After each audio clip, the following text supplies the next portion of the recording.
Hi ಸ್ನೇಹಿತರೆ, ಎಲ್ಲರೂ ಹೇಗಿದ್ದೀರಾ? ನಾನು ಇವತ್ತು ಮಕ್ಳಿಗೆ ತುಂಬ ಇಷ್ಟ ಆಗಿರೋಂಥ ಪಾವ್ ಭಾಜಿ ಮಾಡ್ತಾಯಿದ್ದೀನಿ. ತುಂಬ ಸುಲಭವಾಗಿ ಮಾಡ್ಕೊಳ್ಬೋದು, ತುಂಬಾ ರುಚಿಯಾಗಿ ಬರುತ್ತೆ.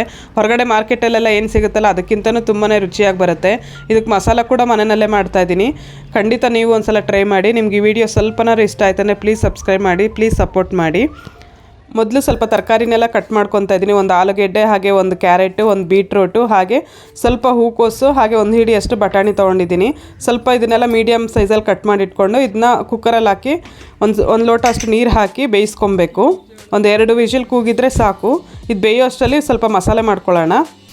ಅದಕ್ಕೆ ನಾನಿಲ್ಲಿ ಒಂದು ಪ್ಯಾನ್ಗೆ ಒಂದು 7 ರಿಂದ 8 ಬ್ಯಾಡಗಿ ಮೆಣಸಿನ್ಕಾಯಿ, ಹಾಗೆ ಒಂದು ಅರ್ಧ ಸ್ಪೂನ್ ಸೋಂಪು, 1 ಸ್ಪೂನಷ್ಟು ಧನಿಯಾ, ಒಂದು ಅರ್ಧ ಸ್ಪೂನಷ್ಟು ಜೀರಿಗೆ, ಹಾಗೆ ಒಂದು 4 ಲವಂಗ, ಒಂದೇ ಒಂದು ಏಲಕ್ಕಿ, ಒಂದು ಅರ್ಧ ಸ್ಟಾರ್ ಹೂವು ಅಂತ ಸಿಗುತ್ತಲ್ಲ ಅದು, ಹಾಗೆ ಒಂದು ಪಲಾವ್ ಎಲೆ. ಇವಾಗ ಇದನ್ನೆಲ್ಲ ಸಿಮ್ಮಲ್ಲಿ ಇಟ್ಕೊಂಡು ಸ್ವಲ್ಪ ಬಾಡಿಸ್ಕೊಳ್ಬೇಕು. ಇದ್ರದ್ದು ತುಂಬ ಫ್ರೈ ಮಾಡೋ ಅವಶ್ಯಕತೆ ಇಲ್ಲ, ಒಂದು 2 ನಿಮಿಷ ಬಾಡಿಸ್ಕೊಂಡ್ರೆ ಸಾಕು. ಸ್ವಲ್ಪ ಅದ್ರ ಘಮ ಹೊರಗಡೆ ಬರಬೇಕು, ಸ್ವಲ್ಪ ಗರಿ ಗರಿ ಆಗಬೇಕು.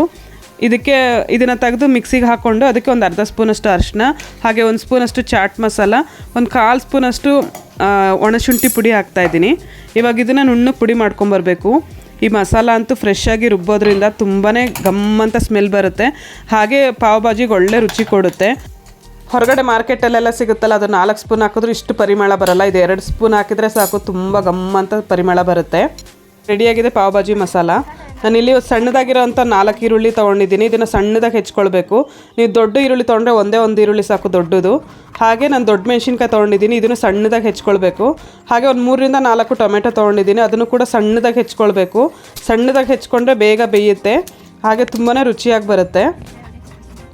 ಟೊಮೆಟೊ ಕೂಡ ನಾನು ಆಪಲ್ ಟೊಮೆಟೊ ತೊಗೊಂಡಿದ್ದೀನಿ, ಇದನ್ನು ಅಷ್ಟೇ ಒಂದು 3 ರಿಂದ 4 ತೊಗೊಂಡಿದ್ದೀನಿ. ಟೊಮೆಟೊ ಸ್ವಲ್ಪ ಹೆಚ್ಚಾಗಿ ಹಾಕಿದ್ರೆ ರುಚಿ ಚೆನ್ನಾಗಿರುತ್ತೆ, ಹಾಗೆ ಬಣ್ಣ ಕೂಡ ಚೆನ್ನಾಗಿ ಬರುತ್ತೆ. ನಾನಿಲ್ಲಿ ಒಂದೇ ಒಂದು ಗೆಡ್ಡೆ ಬೆಳ್ಳುಳ್ಳಿ, ಹಾಗೆ 1 ಇಂಚಷ್ಟು ಶುಂಠಿ ತೊಗೊಂಡಿದ್ದೀನಿ. ಶುಂಠಿ ಬೆಳ್ಳುಳ್ಳಿನ ಜಜ್ಕೊಬೇಕು. ನಾನಿಲ್ಲಿ ಒಂದು ಬಾಣಲೆಗೆ ಒಂದು 2 ಸ್ಪೂನಷ್ಟು ಎಣ್ಣೆ, ಹಾಗೆ 1 ಸ್ಪೂನಷ್ಟು ಬೆಣ್ಣೆ ಹಾಕ್ತಾಯಿದ್ದೀನಿ. ಬೆಣ್ಣೆ ನಿಮ್ಗೆ ಎಷ್ಟು ಬೇಕೋ ಅಷ್ಟು ಹಾಕ್ಕೊಳ್ಬೋದು. ಬೆಣ್ಣೆ ಹಾಕಿದಷ್ಟು ಪಾವ್ ಭಾಜಿ ತುಂಬಾ ರುಚಿಯಾಗಿ ಬರುತ್ತೆ. ನಾನಿಲ್ಲಿ ಈರುಳ್ಳಿ ಹಾಕಿ ಈರುಳ್ಳಿನ ಸ್ವಲ್ಪ ಫ್ರೈ ಮಾಡ್ಕೊತಾ ಇದ್ದೀನಿ. ನಂತರ ಜಜ್ಜಿರೋ ಅಂಥ ಶುಂಠಿ ಬೆಳ್ಳುಳ್ಳಿ ಹಾಕ್ತಾಯಿದ್ದೀನಿ. ಹಾಗೆ ಸ್ವಲ್ಪ ಬಾಡಿದ ನಂತರ ನಾನಿಲ್ಲಿ ಕ್ಯಾಪ್ಸಿಕಮ್ ಹಾಕ್ಕೊತಾ ಇದ್ದೀನಿ. ಸ್ವಲ್ಪ ಈರುಳ್ಳಿ ಒಂಚೂರು ಬಾಡಿದ ನಂತರ ಕ್ಯಾಪ್ಸಿಕಮ್ ಹಾಕಬೇಕು. ಒಂದು 2 ನಿಮಿಷ ಬಾಡಿಸಿದ್ರೆ ಸಾಕು. ಕ್ಯಾಪ್ಸಿಕಮ್ಮು ಹಾಕ್ಕೊಂಡು ಅದನ್ನು ಸ್ವಲ್ಪ ಬಾಡಿಸ್ಕೊಳ್ಬೇಕು. ಇದು ಒಂದು 2 ನಿಮಿಷ ಬಾಡಿದರೆ ಸಾಕು. ನಂತರ ನಾನು ಇಲ್ಲಿ ಟೊಮೆಟೊ ಹಾಕ್ಕೊತಾ ಇದ್ದೀನಿ. ಟೊಮೆಟೊನ ಹಾಕಿ ಚೆನ್ನಾಗಿ ಬಾಡಿಸ್ಬೇಕು. ಅದೆಲ್ಲ ನೀರು ಬಿಟ್ಕೊಂಡು ಸ್ವಲ್ಪ ಮೆತ್ತಗಾಗಬೇಕು ಟೊಮೆಟೊ, ಅಲ್ಲಿವರೆಗೂ ಬಾಡಿಸ್ಕೊಳ್ಬೇಕು. ನಾನು ಈ ಟೊಮೆಟೊ ಹಾಕಿದ ನಂತರ ಸ್ವಲ್ಪ ಉಪ್ಪು ಹಾಕ್ತಾಯಿದ್ದೀನಿ. ಟೊಮೆಟೊ ಹಾಕಿದ ತಕ್ಷಣ ಉಪ್ಪು ಹಾಕಿದ್ರೆ ಬೇಗ ಟೊಮೆಟೊ ಸಾಫ್ಟ್ ಆಗುತ್ತೆ. ಟೊಮೆಟೊನ ಚೆನ್ನಾಗಿ ಫ್ರೈ ಮಾಡಿದಷ್ಟು ಪಾವ್ ಭಾಜಿಗೆ ಒಳ್ಳೆ ರುಚಿ ಕೊಡುತ್ತೆ, ಹಾಗೆ ಒಳ್ಳೆ ಬಣ್ಣ ಬರುತ್ತೆ. ಇವಾಗ ಇದನ್ನು ಸ್ವಲ್ಪ ಮುಚ್ಚಿಟ್ಬಿಡ್ತಾ ಇದ್ದೀನಿ. ಒಂದು 2 ನಿಮಿಷ ಮುಚ್ಚಿದ್ರೆ ಸಾಕು, ಟೊಮೆಟೊ ಎಲ್ಲ ನೀರು ಬಿಟ್ಕೊಂಡ್ಬಿಡುತ್ತೆ. ನೋಡಿ, ಈ ರೀತಿ ಚೆನ್ನಾಗಿ ಬಾಡಿಸ್ಕೊಬೇಕು ಟೊಮೆಟೊನ ಮಾತ್ರ. ಇದು ಚೆನ್ನಾಗಿ ಬಾಡಿದ ನಂತರ ನಾವು ಮಾಡಿಟ್ಕೊಂಡಿದ್ದೀವಲ್ಲ ಆ ಪೌಡರ್ನ ಹಾಕ್ತಾಯಿದ್ದೀನಿ. ಒಂದು 2 ಸ್ಪೂನ್ ಹಾಕ್ತೀನಿ ಸಾಕು. 2 ಸ್ಪೂನ್ ಹಾಕಿದರೆ ಸಾಕು, ತುಂಬ ಗಮ್ಮಂತ ಪರಿಮಳ ಬರುತ್ತೆ. ನಿಮ್ಮ ಖಾರ ಇನ್ನೂ ಹೆಚ್ಚು ಬೇಕಂದರೆ ಇನ್ನೊಂದು ಸ್ಪೂನ್ ನೀವು ಚಿಲ್ಲಿ ಪೌಡ್ರ್ ಹಾಕ್ಕೊಳ್ಬೋದು. ನಮ್ಮ ಮನೆಯಲ್ಲಿ ನಮ್ಮ ಮಕ್ಕಳು ತಿನ್ನೋ ಅಷ್ಟು ಖಾರ ಕರೆಕ್ಟಾಗಿದೆ ಇದು. ಸ್ವಲ್ಪ ಬೆಣ್ಣೆ ಹಾಕ್ತಾಯಿದ್ದೀನಿ. ಬೆಣ್ಣೆ ನಿಮ್ಗೆ ಎಷ್ಟು ಬೇಕೋ ಅಷ್ಟು ಹಾಕ್ಕೊಳ್ಬೋದು. ಬೆಣ್ಣೆ ಹಾಕಿದಷ್ಟು ಪಾವ್ ಭಾಜಿಗೆ ತುಂಬಾ ರುಚಿಯಾಗಿರುತ್ತೆ. ಇದನ್ನು ಸ್ವಲ್ಪ ಮಸ್ಕೊತಾ ಇದ್ದೀನಿ. ಮಸ್ಕೊಂಡು ಸ್ವಲ್ಪ ಚೆನ್ನಾಗಿ ಫ್ರೈ ಮಾಡ್ಕೊಳ್ಬೇಕು. ಇದು ಎಣ್ಣೆ ಬಿಡೋವರೆಗೂ ಚೆನ್ನಾಗಿ ಮಸಾಲೆ ಎಲ್ಲ ಫ್ರೈ ಆದರೆ ತುಂಬಾ ರುಚಿಯಾಗಿ ಬರುತ್ತೆ ಇದು. ಇವಾಗ ಇದನ್ನು ಸ್ವಲ್ಪ ಟೊಮೆಟೊ ಎಲ್ಲ ಮೆತ್ತಗಾಗಲಿ ಅಂತ ಸ್ವಲ್ಪ ಮಸ್ಕೊಳ್ತಾ ಇದ್ದೀನಿ. ಇವಾಗ ಇದನ್ನು ಸ್ವಲ್ಪ ಹಾಗೆ ಎಣ್ಣೆಲಿ ಸ್ವಲ್ಪ ಚೆನ್ನಾಗಿ ಫ್ರೈ ಮಾಡ್ಕೊಳ್ಬೇಕು ಮುಚ್ಚಿಟ್ಬಿಟ್ಟು. ಕುಕ್ಕರಲ್ಲಿ ನೋಡಿ ಚೆನ್ನಾಗಿ ಬೆಂದಿದೆ. ನೀರು 1 ಲೋಟ ಹಾಕಿದ್ದೀನಿ ಅಷ್ಟೇ. ಇವಾಗ ಇದನ್ನು ಚೆನ್ನಾಗಿ ಮಸ್ಕೊಳ್ಬೇಕು ತರಕಾರಿನೆಲ್ಲ. ಇವಾಗ ಇದನ್ನೆಲ್ಲ ಮಸ್ಕೊಂಡಿದ್ವಲ್ಲ ಅದನ್ನು ಹಾಕ್ತಾಯಿದ್ದೀನಿ. ಇವಾಗ ನೋಡಿ ಎಣ್ಣೆ ಎಲ್ಲ ಬಿಟ್ಕೊಂಡು ಚೆನ್ನಾಗಿ ಫ್ರೈ ಆಗಿದೆ ಮಸಾಲೆ ಚೆನ್ನಾಗಿ ಫ್ರೈ ಆದ ನಂತರನೇ ನೀವು ಬೇಯಿಸಿಟ್ಕೊಂಡಿರೋಂಥ ತರಕಾರಿ ಹಾಕಬೇಕು. ಇವಾಗ ಇದನ್ನು ಹಾಕಿ ಸ್ವಲ್ಪ ಒಂದು 2 ನಿಮಿಷ ಕೈ ಆಡಬೇಕು ಇದೇ ರೀತಿ. ನಂತರ ನಿಮ್ಗೆ ಎಷ್ಟು ಬೇಕೋ ಅಷ್ಟು ನೀರು ಹಾಕ್ಕೊಂಡು ಸ್ವಲ್ಪ ತೆಳ್ಳಗೆ ಮಾಡ್ಕೊಳ್ಬೋದು. ನೋಡಿ, ಇದೇ ರೀತಿ ಚೆನ್ನಾಗಿ ತುಂಬಾ ನುಣ್ಣಗೆ ಮಸ್ಕೋಬಾರ್ದು, ಪೇಸ್ಟ್ ಥರ ಆಗೋಗುತ್ತೆ. ಸ್ವಲ್ಪ ತರಕಾರಿ ಬಾಯಿಗೆ ಸಿಕ್ಕಿದ್ರೆ ಚೆನ್ನಾಗಿರುತ್ತೆ. ನಾನು ಇನ್ನೊಂದು ಅರ್ಧ ಸ್ಪೂನಷ್ಟು ಬೆಣ್ಣೆ ಹಾಕ್ಕೊತಾ ಇದ್ದೀನಿ. ಸ್ವಲ್ಪ ನೀರು ಹಾಕ್ಕೊತಾ ಇದ್ದೀನಿ.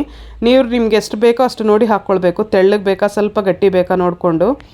ತರಕಾರಿ ಸ್ವಲ್ಪ ಬಾಯಿಗೆ ಸಿಗ್ತಾಯಿದ್ರೆ ಚೆನ್ನಾಗಿರುತ್ತೆ. ಅದಕ್ಕೆ ನಾನು ತುಂಬ ಮಸಿಲಿಲ್ಲ. ರುಚಿ ನೋಡ್ಕೊಬೇಕು, ಉಪ್ಪು ಖಾರ ಸರಿ ಇದೆಯಾ ಅಂತೇಳಿ. ಉಪ್ಪು ಕಡಿಮೆ ಇತ್ತು, ಅದಕ್ಕೆ ನಾನು ಸ್ವಲ್ಪ ಉಪ್ಪು ಹಾಕ್ತೆ. ಕೊನೆಯಲ್ಲಿ ಇನ್ನೊಂಚೂರು ಬೆಣ್ಣೆ ಹಾಕ್ತಾಯಿದ್ದೀನಿ. ನೋಡಿ, ರೆಡಿ ಆಯಿತು ಪಾವ್ ಭಾಜಿ.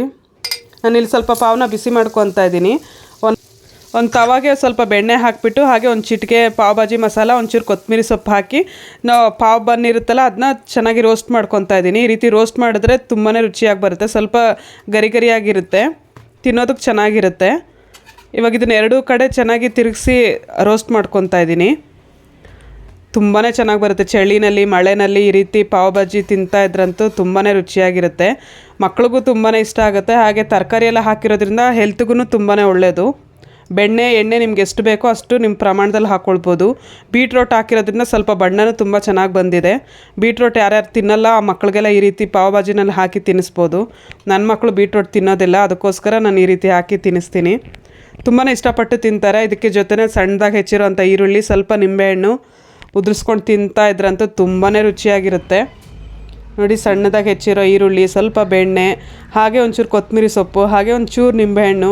ಹೊರಗಡೆ ಮಾರ್ಕೆಟಲ್ಲಿ ಏನು ಸಿಗುತ್ತೋ ಅದಕ್ಕಿಂತಲೂ ತುಂಬಾ ರುಚಿಯಾಗಿ ಬರುತ್ತೆ. ಮತ್ತೊಂದು ವೀಡಿಯೋದಲ್ಲಿ ಮತ್ತೆ ಸಿಗ್ತೀನಿ. ಅಲ್ಲಿವರೆಗೂ ತಿಂತಾ ಇರಿ, ಖುಷಿಯಾಗಿರಿ.